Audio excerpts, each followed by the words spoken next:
Assalamualaikum warahmatullahi wabarakatuh. Salam sejahtera bagi kita semua. Shalom, Om Swastiastu, Nama Budaya, Salam Kebajikan, Salve. Yang terhormat para asesor sertifikasi dosen serta mahasiswa yang saya banggakan. Perkenalkan, nama saya Jurgen Rolfbert Lituali SHMH, dosen pengampu mata kuliah Hukum Tata Negara pada program studi pendidikan Pancasila Kewarganegaraan, jurusan IPS, Fakultas Keguruan dan Ilmu Pendidikan Universitas Patimura. Selamat datang pada sesi pembelajaran mata kuliah Hukum Tata Negara, yang dimana pada pertemuan ini kita akan membahas materi prinsip hak asasi manusia dalam Hukum Tata Negara. Capaian pembelajaran mata kuliah pada sesi ini adalah mahasiswa mampu menganalisis prinsip-prinsip hak asasi manusia dalam perspektif hukum tata negara serta mengkaji implementasinya dalam sistem ketatanegaraan Indonesia berdasarkan Undang-Undang Dasar 1945 dan peraturan perundang-undangan yang berlaku. Proses pembelajaran ini akan dilaksanakan melalui pemaparan materi, diskusi interaktif, dan refleksi sehingga mahasiswa tidak hanya memahami konsep tetapi juga mampu menerapkannya dalam menganalisis persoalan ketatanegaraan. Saya mengajak seluruh mahasiswa untuk berpartisipasi aktif selama proses pembelajaran agar capaian pembelajaran dapat tercapai secara optimal. Selamat mengikuti pembelajaran. Terima kasih. Selamat pagi adik-adik mahasiswa. Selamat pagi, Pak. Bagaimana kabar kalian? Baik, Pak. Kita kelas siap dan nanti maksudnya nanti untuk hari ini. Siap, Pak. Baik, sekali lagi selamat pagi. Selamat pagi, Pak. Hari ini kita masuk dalam pertemuan ke-9, masih dengan mata kuliah yang sama yaitu Hukum Tata Negara. Hari ini kita akan belajar terkait dengan perspektif HAM dalam konteks hukum tata negara. Tetapi sebelum saya menjelaskan substansi materinya, saya ingin menjelaskan dulu tujuan pembelajaran kita, yaitu di mana mahasiswa setelah mengikuti perkuliahan, mahasiswa mampu untuk yang pertama itu menjelaskan pengertian hak asasi manusia dan juga hukum negara. Yang kedua itu mahasiswa juga bisa memahami prinsip-prinsip hak asasi manusia dalam negara hukum. Lalu yang ketiga, mahasiswa menganalisis penerapan hak asasi manusia dalam sistem ketatanegaraan Indonesia dan juga mengidentifikasi tantangan penegakan hak asasi manusia di Indonesia.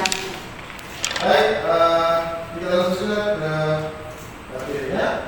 Yaitu yang pertama terkait dengan, jadi kita punya substansi dulu materinya ya, hak asasi manusia dalam perspektif hukum tata negara.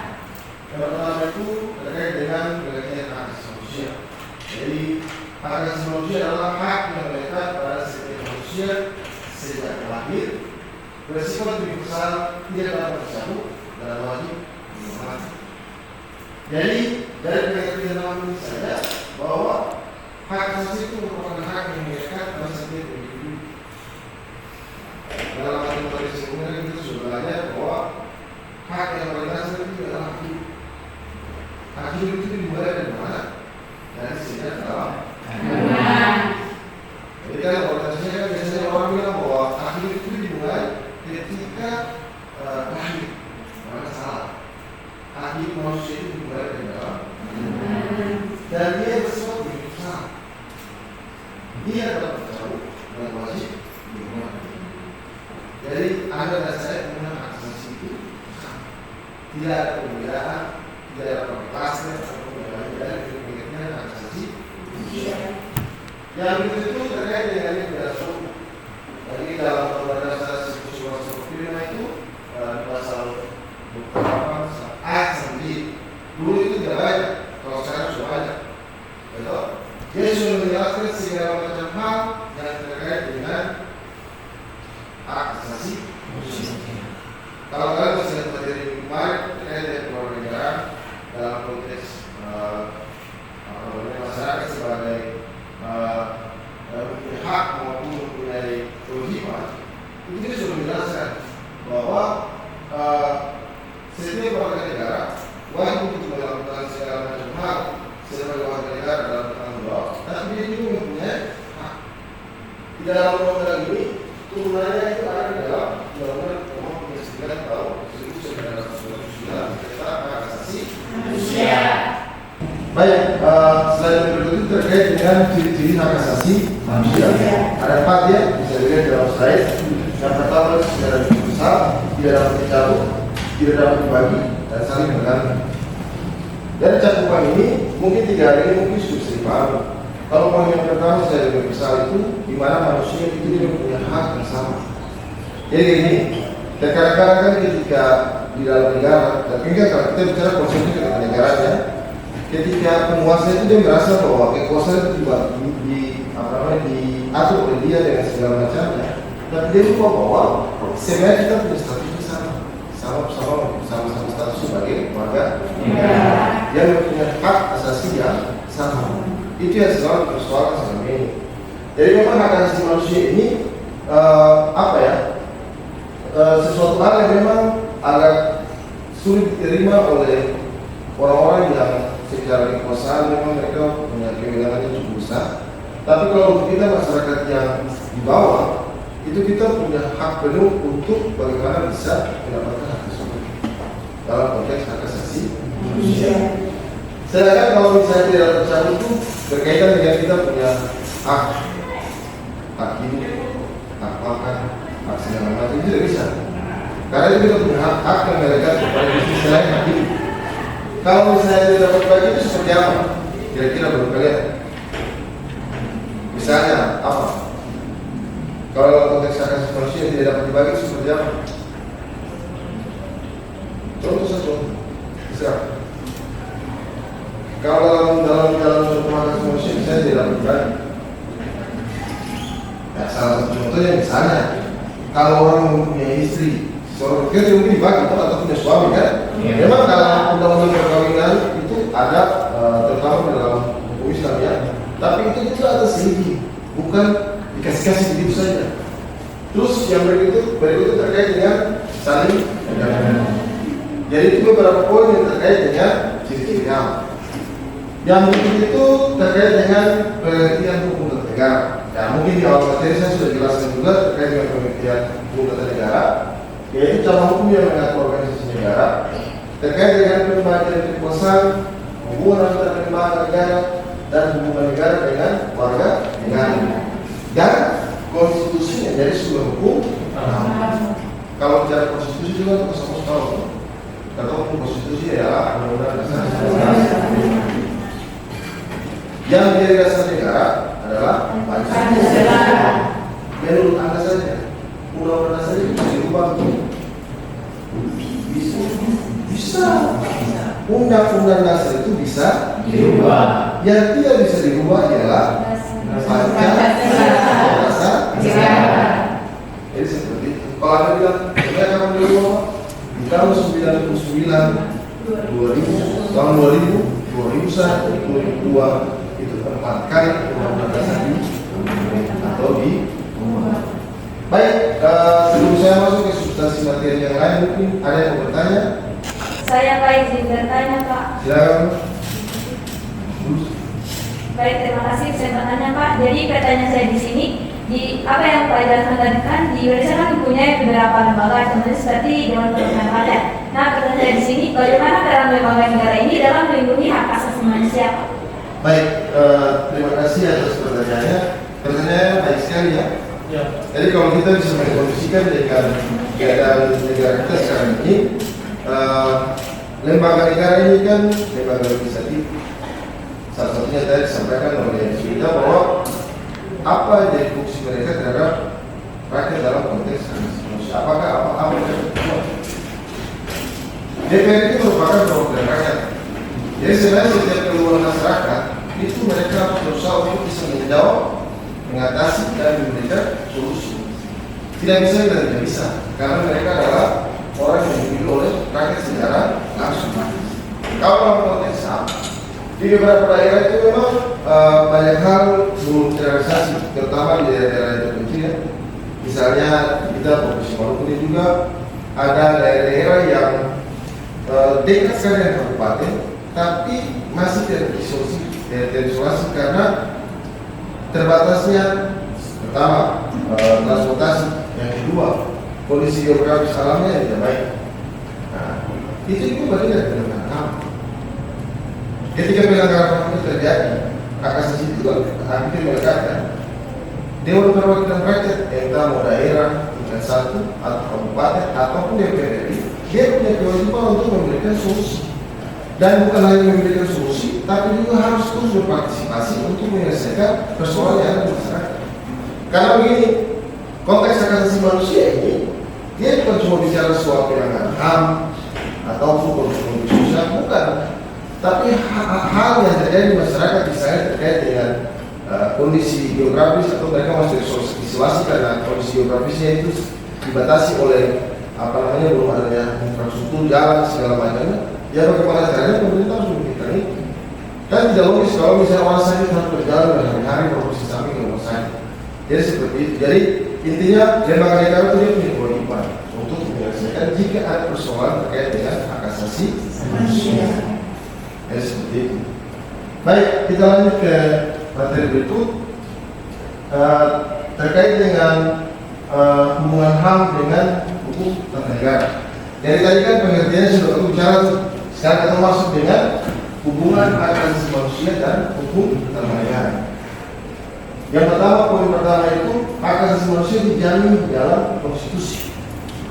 Hak asasi manusia dijamin dalam konstitusi ini, bahwa di dalam Undang-Undang Dasar 1945 di dalam awal tadi dijelaskan dari poin A sampai J pasal 28 itu, dia sudah menjelaskan terkait dengan setiap hak daripada masyarakat yang dijamin dalam Undang-Undang Dasar 1945. Ketika Undang-Undang Dasar konstitusi dia menjamin, dia harus melaksanakan. Karena satu produk undang-undang atau aturan di bawah itu bukan untuk saja yang aku tahu bahwa aturan itu sifatnya memaksa dan mengatur, tetapi dia juga harus menjawab ketika ada persoalan di masyarakat. Yang kedua itu terkait dengan edaran kewajiban menghormati, melindungi dan memenuhi hak asasi manusia. Jadi kita harus menjamin. Ya kalau kita kaitkan misalnya, kalau misalnya ada persoalan hukum misalnya, terutama pidana, kalau aku sebenarnya belajar juga, saya masih ingat kalau hukuman mati itu kan, kalau hukum pidana itu kan tidak ada urusan. Ketika ada misalnya salah. Tetapi kalau kita kaitkan dari perspektif HAM, negara juga punya kewajiban untuk melindungi orang yang misalnya dia mengalami putusan dalam hukuman. Cuma persoalannya itu masalahnya apa dulu? Kalau masalahnya mengakibatkan kerugian bagi banyak orang, atau misalnya ada korban banyak orang, itu agak susah. Tapi kalau memang masalahnya masih bisa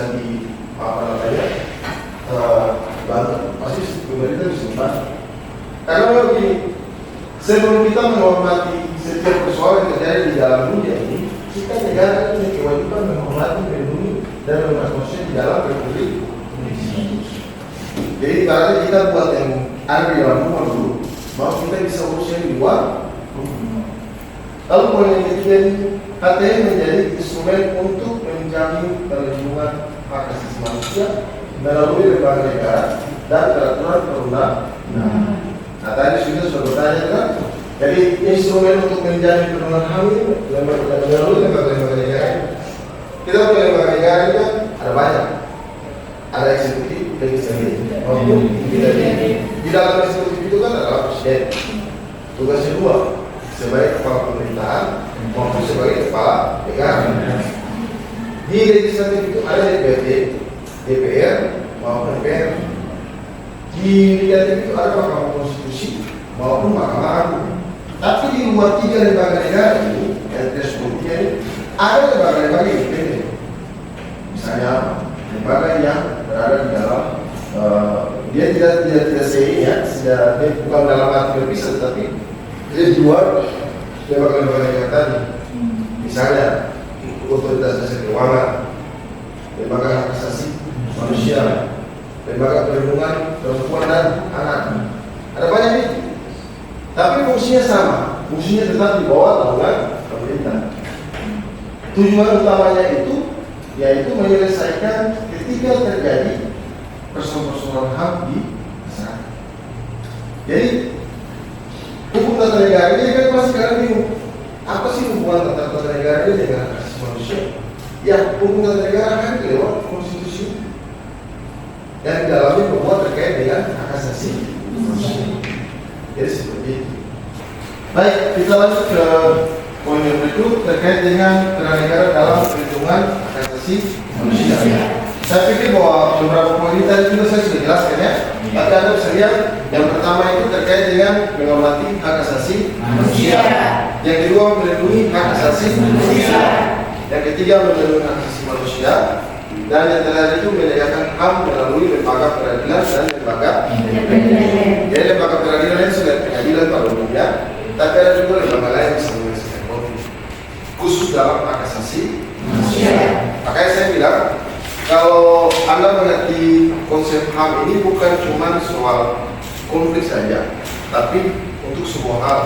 Jika misalnya masyarakat yang tidak dilaporkan hak, itu bagian juga daripada pelanggaran hak asasi. Karena orientasi pemikiran semua orang itu kan berpikir bahwa ketika HAM ini terjadi karena konflik atau karena masalah yang konflik yang besar, fisik, ya kan, perang-perang, bukan itu saja. Tapi yang terjadi dalam masyarakat lapor saja itu pelanggaran HAM. Kenapa? Karena dalam konstitusi itu negara punya kewajiban. Atau misalnya Anda tidak bersekolah saja, itu adalah pelanggaran HAM. Karena semua orang berhak mendapatkan pendidikan yang layak. Jadi seperti itu. Baik, kita lanjut ke poin yang berikut terkait dengan tantangan. Sebelum saya masuk, mungkin ada yang mau bertanya terkait dengan beberapa hal yang tadi saya sampaikan. Saya persilakan. Silakan. Izin Mas, sebelum kasih jadi terkait pertanyaan saya adalah bagaimana pemerintah sekarang ini dia membatasi penyampaian pendapat masyarakat di ruang publik dengan alasan ketertiban hukum. Padahal kan menyampaikan pendapat ini merupakan hal yang wajib yang dilakukan dalam negara demokratis seperti negara Indonesia. Bagaimana menurut terkait permasalahan ini? Baik, terima kasih atas pertanyaannya. Memang dalam kondisi negara kita sekarang ini memang ada banyak hal terjadi ya. Saya juga tidak bisa mengatakan hal yang ingin menutup, karena kan dunia sekarang ini kan dunia media sosial yang terbuka dan kita bisa melihat di mana saja. Terkait dengan pembatasan hak orang untuk menyampaikan sesuatu hak publik itu juga salah. Ada kita bicara dari sisi pengetahuan ya. Kenapa? Ketika kita hidup di negara demokrasi, demokrasi itu kan dari rakyat untuk rakyat, dari rakyat, dari tiga hal itu kita bisa tahu bahwa masyarakat itu punya hak untuk mengetahui apapun yang dilakukan oleh pemerintah.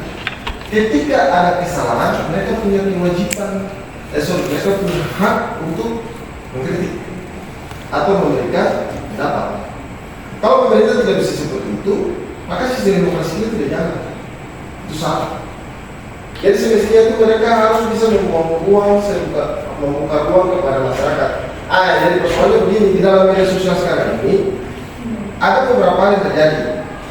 Ketika Anda menyampaikan segala macam hal yang menyangkut dengan pendapat, kalimat kata yang kalian sampaikan itu harus dipilah-pilah. Jangan sampai kita melakukan kata-kata yang tidak pantas, yang kasar, ya kan? Karena dalam undang-undang itu juga mengatur itu. Tapi pada prinsipnya negara tidak boleh membatasi terkait dengan kebebasan masyarakat untuk menyampaikan kritik ataupun masukan kepada pemerintah. Jadi seperti itu. Banyak kejadian yang terjadi kita. Kalau juga masih tahu, tentu saya harus jelaskan. Saya pada prinsipnya bahwa negara punya kewajiban harus bisa bagaimana menyelesaikan setiap persoalan yang terjadi di masyarakat, apalagi yang berhubungan dengan hak asasi manusia. Baik, kita lanjut ya. Jadi persoalan ialah bagaimana kita menghadapi tantangan penegakan hak asasi manusia, terutama di negara kita Republik Indonesia. Saya punya 5 poin yang selalu terjadi di kita punya negara.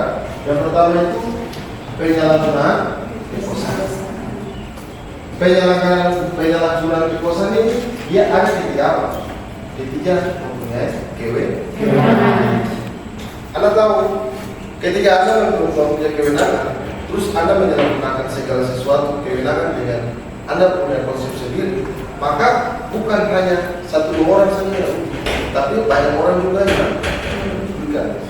Apalagi ketika Anda menjadi seorang pejabat di sana. Ketika menjadi pejabat publik itu kan Anda bekerja bukan untuk pegawai di kantor saja, tetapi Anda bekerja juga untuk rakyat. Karena jika perbuatan itu tidak jalan, maka terjadilah penyalahgunaan kekuasaan. Apakah dia berhubungan dengan hak asasi manusia? Ya, sangat berhubungan. Karena ada hak-hak masyarakat ada di sini. Yang kedua itu terkait dengan diskriminasi. Diskriminasi ini kan di mana-mana terjadi lah. Baik dalam banyak hal yang kadang-kadang atau bercanda, ataupun kalau di dalam kampus ya. Kalau kita di kampus ini kan lebih orientasinya kemana? Kalau diskriminasi yang lebih banyak kelihatan, bisa jadi juga bullying, ya kan? Apalagi ya, saya bullying apalagi? Ada banyak yang bisa terjadi ya. Dan kadang-kadang itu kan, misalnya kita mengucilkan orang lain karena mungkin dia bukan bagian daripada komunitas atau misalnya bukan satu suku dengan kita. Itu seorang bisa tersinggung dan itu bagian daripada pelanggaran hak asasi manusia. Meskipun mungkin dia di bawahnya bercanda, apalagi kalau sudah berhubungan dengan warna apa? Warna kulit, ras kan? Ada yang kita kan orang Indonesia ini kan punya warna kulit kan bercampur ya. Tidak bisa bilang selamatan saja, tapi ada yang kulitnya hitam, ada yang putih, ada yang segala macam model. Jadi tidak bisa diasumsikan bahwa hanya orang yang berkulit selamatan saja yang merupakan orang Indonesia, tidak. Tetapi harus orang yang di Indonesia ini banyak orang yang berwarna kulit, bukan hanya satu warna kulit. Lalu yang berikut itu konflik sosial. Konflik sosial ini dia selalu terjadi diakibatkan karena kesenjangan itu. Ibaratnya begini, misalnya kita dalam satu kabupaten, di sana tuh ada pembangunan, di sini kita tinggal begini, misalnya. Pertanyaannya itu diakibatkan karena apa? Oh, pada saat pemilihan berbeda kepentingan politik, sehingga diakibatkan kumpulan konflik sosial itu. Akhirnya kan orang merasa bahwa oh iya, berarti mereka lebih utama orang yang ini, sedangkan orang yang ini tidak, berarti tidak boleh, ya kan? Dalam sistem demokrasi itu kan perbedaan itu biasa, tapi bagian daripada kita kan bagian dalam satu politik, perbedaan itu biasa. Ketika selesai masalah pemilu, semestinya kita harus menghindari yang namanya konflik sosial ini. Tapi ya memang kenyataannya seperti itu. Tapi saya berharap bahwa mahasiswa dalam kelas ini tidak mungkin seperti itu ya, tidak boleh. Lalu yang berikut itu rendahnya kesadaran. Ya, itu juga terjadi antara kita semua ya. Bukan soal konflik atau yang lainnya juga. Kadang-kadang kita punya kedisiplinan diri juga kan. Ya mungkin kita merokok atau makan permen misalnya, terus kulitnya dibuang, potong-potongnya langsung dibuang saja, tanpa lupa bahwa sebenarnya harus dibuang ke tempat sampah. Meskipun dia sederhana, tapi dari hal-hal kecil itu sebenarnya bisa mendisiplinkan kita punya diri supaya kita bisa bertanggung jawab pada untuk hal-hal yang lebih besar. Jadi kesadaran hukum ini kan sudah kan dilarang membuang sampah misalnya. Tapi kalau buang sampah di sampingnya saja, tidak pernah buang di tempat sampah, ya seperti itu. Lalu yang terakhir itu penegakan hukum yang belum optimal. Ini memang yang jadi persoalannya, terutama di kalangan pejabat, apalagi penegak hukum sendiri. Baik yang ada di dalam, yang kita tahu ya, orang yang punya kewenangan, misalnya di kepolisian maupun di negara. Jadi ada yang melakukan tindak kejahatan yang besar, tapi mendapat hukumannya ringan. Nah, kita tidak tahu pertimbangannya seperti apa, tapi pada posisinya begini. Di mata hukum itu dia tidak salah. Yang salah itu bagaimana orang mendapat hukum tersebut. Kenapa? Ketika orang melakukan satu perbuatan, apalagi itu dia merugikan banyak orang, apalagi berhubungan dengan hak asasi manusia, dia harus mendapatkan hukuman yang sepantasnya, bukan lebih kurang daripada itu. Tapi memang kenyataan yang terjadi bahwa ada beberapa hal yang terjadi di negara kita bahwa ternyata dalam beberapa masalah kasus Penegak hukum juga belum optimal. Ada orang yang melakukan tindak pidana korupsi sekian juta, sekian miliar, tapi dihukum beberapa tahun. Sedangkan ada orang yang begini, itu melakukan kejahatan, meskipun substansi kejahatannya sama, tapi hukumannya lebih besar. Kenapa lebih besar? Yang merugikan banyak orang kecil, sedangkan yang kecil ini, perbuatan yang satunya ini, dia punya hukumannya lebih besar. Jadi itu. Jadi ini merupakan 5 poin ini merupakan sebenarnya ada banyak ya, merupakan tentang penegakan hak asasi manusia, terutama di kita punya era sekarang ini. Jadi seperti itu. Jadi mungkin ini ada beberapa hal yang saya sampaikan. Mungkin ada di mahasiswa mungkin ada yang mungkin bisa membuat kesimpulan terkait kita punya materi di pagi ini. Silakan. Baik Bapak, sebelumnya terima kasih atas kesempatan yang telah diberikan kepada saya terkait dengan materi yang Bapak bawa pada kesempatan kali ini. Menurut saya dapat paham bahwa HAM itu sangat berkesinambungan dengan ATN atau undang-undang negara, di mana kalau dilihat HAM itu merupakan hak dasar yang melekat dalam diri kita, serta ATN itu merupakan lembaga-lembaga negara yang terdapat serta hubungan antara lembaga dalamnya seperti legislatif, yudikatif, serta eksekutif di dalamnya. Sehingga kalau dilihat bahwa saya dapat paham kalau negara itu sangat berperan penting dalam penegakan HAM, di mana ada negara itu melindungi HAM, hak asasi manusia warga negaranya, menghormati serta memenuhi hak asasi manusia dalam setiap warga negaranya terhadap apa yang harus mereka miliki. Selain itu juga saya memahami bahwa sebenarnya banyak sekali tantangan yang terdapat dalam penegakan HAM, seperti adanya penyalahgunaan kekuasaan, diskriminasi, konflik sosial, serta ada banyak kesalahan hukum yang terdapat dalam warga negara atas hak-hak yang melekat dalam diri mereka, serta ada penegakan hukum yang mungkin belum optimal yang direalisasikan oleh para warga negara dan hak asasi manusia. Seperti itu, Bapak. Baik, terima kasih Rehan. Jadi saya mau tambahkan saja, ini kita punya kesimpulan dari materi cukup baik ya, tapi saya akan tambahkan bahwa hak asasi manusia merupakan dasar setiap manusia yang wajib dijamin oleh negara. Dalam perspektif hukum dan negara, perlindungan HAM merupakan bagian dari pelaksanaan konstitusi dan prinsip negara hukum. Negara memiliki kewajiban untuk menghormati, melindungi, dan memenuhi hak asasi manusia melalui kebijakan peraturan dan penegakan hukum, penegakan HAM yang efektif memerlukan supremasi hukum, pemerintahan yang demokratis dan partisipasi aktif masyarakat. Jadi itulah kesimpulan kita punya materi hari ini ya. Saya pikir memang ada banyak hal yang harus disampaikan, tetapi nanti di dalam pertemuan berikut, seperti yang kita dalam kontrak sebelumnya, akan kita buat dalam bentuk diskusi untuk melanjutkan materi tersebut. Mungkin itu saja yang ingin saya sampaikan materi kita dari hari ini. Kurang lebihnya mohon maaf. Selamat pagi.